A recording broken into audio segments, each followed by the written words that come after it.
ಹಾಗಾದ್ರೆ ಅಸಲಿಗೆ ಈ ಭಾರತ ರಾಷ್ಟ್ರ ಯಾವುದನ್ನ ಪ್ರತಿನಿಧಿಸುತ್ತೆ? ನೋಡಿ, ನಮಗೆ ಯಾವುದರ ಬಗ್ಗೆ ಸರಿಯಾಗಿ ಗೊತ್ತೇ ಇಲ್ವೋ ಅಥವಾ ಯಾರ ಬಗ್ಗೆ ಅರಿವೇ ಇಲ್ವೋ ಅವರನ್ನು ನಾವು ಪ್ರೀತಿಸೋಕೆ ಖಂಡಿತ ಸಾಧ್ಯವಿಲ್ಲ. ಒಂದು ರಾಷ್ಟ್ರ ಅಂದ್ರೆ ಅದರ ಬೇರುಗಳಲ್ಲೇ ಒಂದಿಷ್ಟು ಮೌಲ್ಯಗಳ ಮೂಲಕ ಒಂದಾದ ಜನರ ಸಮುದಾಯ ಅಂತ ಅರ್ಥ. ಒಬ್ಬ ವ್ಯಕ್ತಿ ತನ್ನ ದೇಶವನ್ನ ನಿಜವಾಗಿಯೂ ಪ್ರೀತಿಸಬೇಕು ಅಂದ್ರೆ ಮೊದಲನೆಯದಾಗಿ ಆ ಮೌಲ್ಯಗಳು ಯಾವುವು ಅಂತ ಅವನಿಗೆ ಗೊತ್ತಿರಬೇಕು. ಅಷ್ಟೇ ಅಲ್ಲ, ಆ ಮೌಲ್ಯಗಳು ಪ್ರೀತಿಸುವಷ್ಟು ಯೋಗ್ಯವಾಗಿರಬೇಕು. ಅದಕ್ಕಿಂತ ಮುಖ್ಯವಾಗಿ ಅಂತಹ ಮೌಲ್ಯಗಳು ಅಲ್ಲಿ ಇರಲೇಬೇಕು ಅಲ್ವಾ?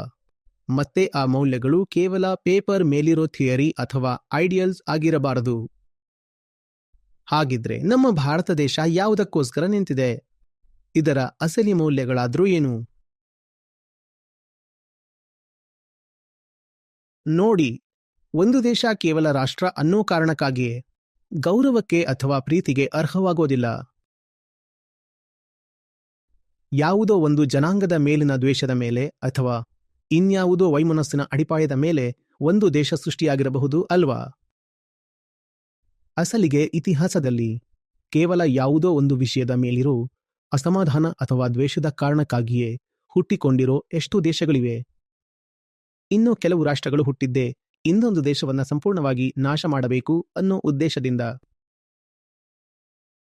ಇನ್ನು ಕೆಲವು ಕಡೆ ನೋಡಿದ್ರೆ ಆ ದೇಶವನ್ನ ಒಂದುಗೂಡಿಸಿರೋ ಕೊಂಡಿ ತುಂಬಾ ದುರ್ಬಲವಾಗಿರುತ್ತೆ. ಇದರ ಅರ್ಥ ಕೇವಲ ಒಂದೇ ಭಾಷೆ ಆಡ್ತಾರೆ ಅಂತಾನೋ, ಒಂದೇ ಜನಾಂಗದವರು ಅಥವಾ ಅವರ ಊಟದ ಅಭ್ಯಾಸ ಒಂದೇ ಅನ್ನೋ ಕಾರಣಕ್ಕೆ ಒಂದಾಗಿರ್ತಾರೆ ಅಷ್ಟೇ. ಹಾಗಾಗಿ ಒಂದು ರಾಷ್ಟ್ರ ತನ್ನಷ್ಟಕ್ಕೆ ತಾನೇ ಪ್ರೀತಿಗೆ ಯೋಗ್ಯವಾಗಿರಲೇಬೇಕು ಅಂತೇನೂ ಇಲ್ಲ. ನೀವು ನಾನು ಭಾರತೀಯ ಅಂತ ಹೇಳ್ತೀರಿ, ನಾನು ಭಾರತೀಯ ಅಂತಲೇ ಹೇಳ್ತೀನಿ. ಆದ್ರೆ ನಮ್ಮಿಬ್ಬರನ್ನ ನಿಜವಾಗಿಯೂ ಕನೆಕ್ಟ್ ಮಾಡೋ ಆ ಅಂಶ ಯಾವುದು? ಹೆಚ್ಚಿನ ಜನ ಈ ವಿಷಯದ ಆಳಕ್ಕೆ ಹೋಗೋಕೆ ಇಷ್ಟಪಡೋದಿಲ್ಲ. ಎಲ್ಲರಿಗೂ ನಮ್ಮಲ್ಲಿರೋ ಡೈವರ್ಸಿಟಿ ಬಗ್ಗೆ ಮಾತಾಡೋಕೆ ಅತೀವ ಆಸಕ್ತಿ ಇದೆಯೇ ಹೊರತು ಅದರ ಒಳಗಿರೋ ಆ ಒಂದೇ ಒಂದು ಏಕತೆಯ ಬಗ್ಗೆ ಮಾತಾಡೋಕೆ ಯಾರೂ ಮುಂದೆ ಬರಲ್ಲ. ಯಾಕಂದ್ರೆ ಡೈವರ್ಸಿಟಿ ಬಗ್ಗೆ ಮಾತಾಡೋದು ಸುಲಭ, ನಾವೆಲ್ಲರೂ ಡಿಫರೆಂಟ್ ಅಂತ ಹೇಳೋದು ಸುಲಭ.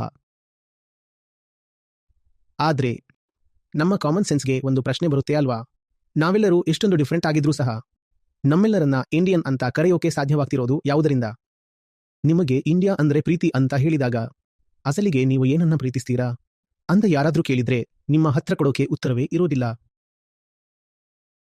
ಹೆಚ್ಚಿನವರಿಗೆ ಇಂಡಿಯಾ ಅಂದ್ರೆ ಕೇವಲ ಒಂದು ಭೂಮಿ ಅಷ್ಟೇ, ಗ್ಲೋಬಲ್ ಮ್ಯಾಪ್ ಮೇಲಿರೋ ಒಂದು ಬೌಂಡರಿ ಅಥವಾ ಒಂದು ಪೊಲಿಟಿಕಲ್ ಎಂಟಿಟಿ ಅಷ್ಟೇ ಆಗಿಬಿಟ್ಟಿದೆ. ಇಲ್ಲ, ಇಂತಹ ವಿಷಯಗಳನ್ನ ನಾವು ಅಷ್ಟು ಸುಲಭವಾಗಿ ಪ್ರೀತಿಸೋಕೆ ಸಾಧ್ಯವಿಲ್ಲ.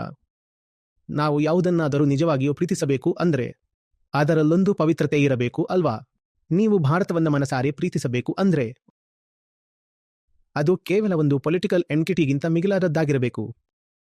ಅಷ್ಟೇ ಅಲ್ಲ, ಭಾರತ ಯಾವುದರ ಮೇಲೆ ನಿಂತಿದೆಯೋ ಆ ಮೌಲ್ಯಗಳು ಅಥವಾ ಆ ವ್ಯಾಲ್ಯೂಸ್ ನಿಮಗೆ ಗೊತ್ತಿರಬೇಕು. ಅದಕ್ಕೂ ಮೊದಲು ಅಂತಹ ಮೌಲ್ಯಗಳು ಅಲ್ಲಿ ಇರಬೇಕು ಮತ್ತು ಆ ಮೌಲ್ಯಗಳನ್ನು ಪೂಜಿಸುವಂತಹ ಜನ ಅಲ್ಲಿರಬೇಕು.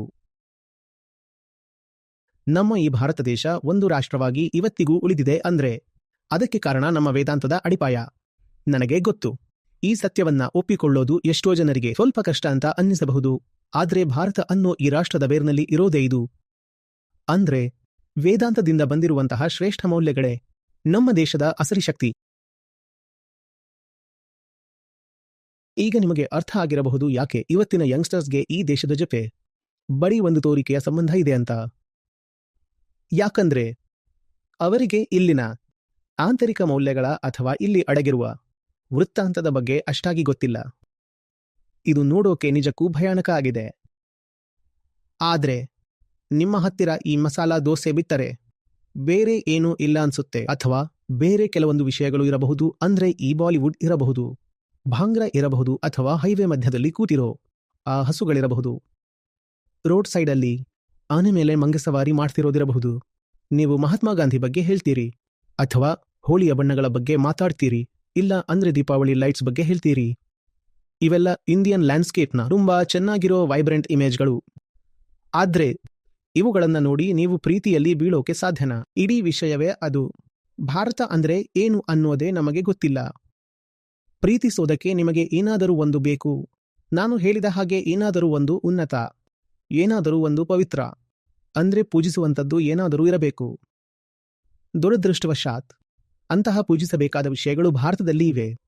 ಆದರೆ ಅದನ್ನ ನಮಗೆ ಅಷ್ಟಾಗಿ ಪರಿಚಯ ಮಾಡಿಕೊಟ್ಟಿಲ್ಲ.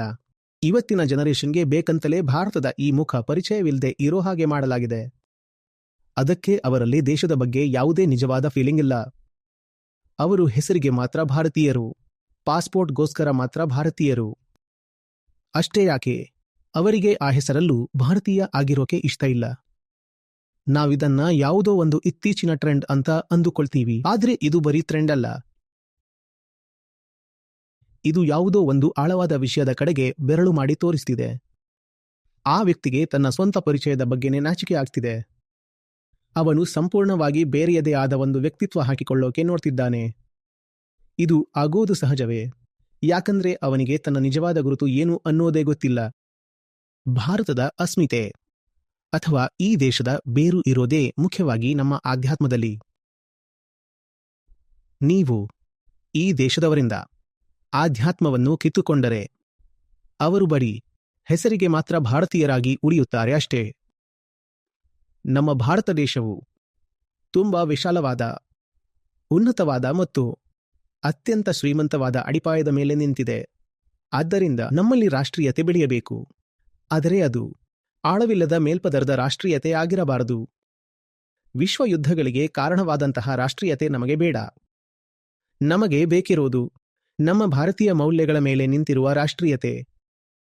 ಇಲ್ಲಿ ನಾನು ಭಾರತೀಯ ಮೌಲ್ಯಗಳು ಅಂತ ತುಂಬಾ ಸ್ಪಷ್ಟವಾಗಿ ಹೇಳ್ತಿರೋದು ಯಾವುದನ್ನ ಅಂದರೆ ವೇದಾಂತದಲ್ಲಿ ಅಡಗಿರುವ ಮೌಲ್ಯಗಳ ಬಗ್ಗೆ. ಎಲ್ಲಿಯವರೆಗೆ ಯುವಜನತೆ ಈ ದೇಶದ ಸತ್ವದ ಜೊತೆ ಸಂಪರ್ಕದಲ್ಲಿ ಇರುತ್ತಾರೋ ಅಲ್ಲಿಯವರೆಗೂ ಈ ದೇಶ ಸುರಕ್ಷಿತವಾಗಿರುತ್ತೆ. ಯಾವಾಗ ಯುವಕರು ವೇದಾಂತದೊಂದಿಗಿನ ಸಂಬಂಧವನ್ನು ಕಳೆದುಕೊಳ್ಳುತ್ತಾರೋ ಆಗ ದೇಶದ ಒಳಗಿನ ಭದ್ರತೆ ಕುಸಿಯಲು ಶುರುವಾಗುತ್ತೆ. ಹೊರಗಿನಿಂದ ನೀವು ಸೈನ್ಯ, ತಂತ್ರಜ್ಞಾನ ಅಥವಾ ಇನ್ನೇನನ್ನೋ ಬಳಸಿ ಈ ರಾಜಕೀಯ ದೇಶವನ್ನು ಕಾಪಾಡಬಹುದು. ಆದರೆ ಒಳಗಿನಿಂದ ಈ ರಾಷ್ಟ್ರ ಸೊರಗುತ್ತಾ ಹೋಗುತ್ತೆ. ಅದೆಂದಿಗೂ ಆಗಬಾರದು.